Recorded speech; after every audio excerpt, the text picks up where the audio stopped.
नमस्कार, आप देख रहे हैं बिहार न्यूज 7। बिहार में विधानसभा चुनाव 2020 के लिए नामांकन प्रक्रिया समाप्त होने के बाद सभी प्रत्याशी अपने कार्यकर्ता के साथ जनसंपर्क अभियान में लगे हुए हैं। हर वर्ष की तरह नए पुराने प्रत्याशी जनसंपर्क करते दिख रहे हैं और लोग अपनी समस्याएं गिनाते नहीं थकते। कुछ प्रत्याशी लोगों की सुनते, कुछ अनसुनी करते निकलते चलते तो कुछ लंबी वादे भी करते जाते। बिहार के लोगों की समस्याओं को जानने के मकसद से बिहार न्यूज 7 की टीम मुजफ्फरपुर के सकरा विधानसभा क्षेत्र के मुरौल प्रखंड अंतर्गत गोपीनाथपुर गांव पहुंचकर वहां के स्थानीय लोगों से बात की और उनके समस्याओं को जानने की कोशिश की। आने वाले चुनाव में मुद्दा क्या है, इसको लेकर स्थानीय लोगों से बातचीत की। सुनिए गोपीनाथपुर की जनता ने क्या कहा है, क्या है उनकी मांग। मुजफ्फरपुर से मणिभूषण शर्मा की रिपोर्ट। नमस्कार, मैं मणिभूषण शर्मा और आप देख रहे हैं बिहार न्यूज 7। बिहार चुनाव 2020 का आगाज हो गया है। नामांकन की प्रक्रिया समाप्त हो गई है। सभी दलों के दिग्गज अपने अपने क्षेत्र में लुभावने वादे कर रहे हैं जनता के सामने, लेकिन जनता के कितने बातों का समाधान कर पाते हैं ये विधायक और ये नेता, कितने सपनों को पूरा कर पाते हैं। इसके लिए आज हम सकरा विधानसभा क्षेत्र के मुरौल प्रखंड अंतर्गत गोपीनाथपुर गांव के लोगों से बात करेंगे और जानेंगे कि पिछले 5 साल में विधायक के द्वारा लोगों के लिए क्या क्या किया गया है और क्या विकास का कार्य किया गया है और इस बार जो है किस मुद्दे पर यहाँ के लोग वोट करेंगे।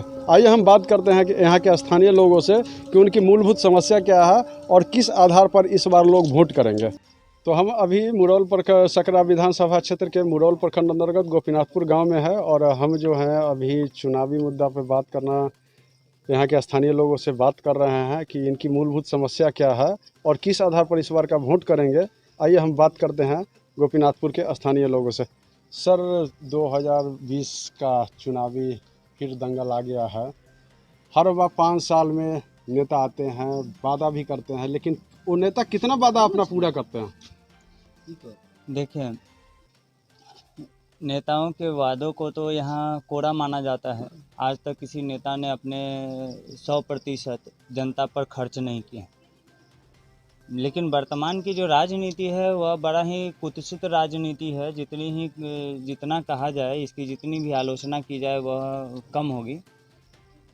सकरा विधानसभा क्षेत्र से कई प्रत्याशी हुए, उसमें एक प्रत्याशी हैं जो जनता को खरीद कर चाहते हैं कि वह चुनाव लड़ें, और ऐसे जब शासक ऐसे प्रतिनिधि विजयी बनेंगे, विजय होंगे, तो वह समाज को क्या देंगे यह तो हम लोग भली भांति जानते हैं। जो अपना इन्वेस्टमेंट कर रहा है, जो पैसे लगा रहा है, वह पैसा कमाएगा, वह सेवा नहीं करेगा।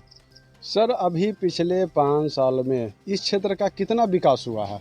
नहीं, इस क्षेत्र की स्थिति बद से बदतर है। सड़कें बनती है, सड़कें बनना केवल विधायक की जिम्मेदारी नहीं है। और यहाँ की चिकित्सा व्यवस्था देखी जाए, यहाँ की चिकित्सा व्यवस्था जर्जर है, यहाँ के विद्यालय जर्जर हैं, यहाँ हर एक चीज़ जर्जर है। इस क्षेत्र में विकास शून्य हो गया है।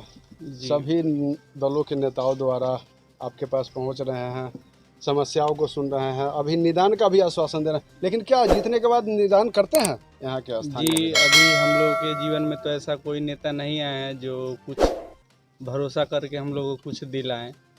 अभी जो है यहाँ के युवाओं के लिए सबसे बड़ी समस्या है बेरोजगारी।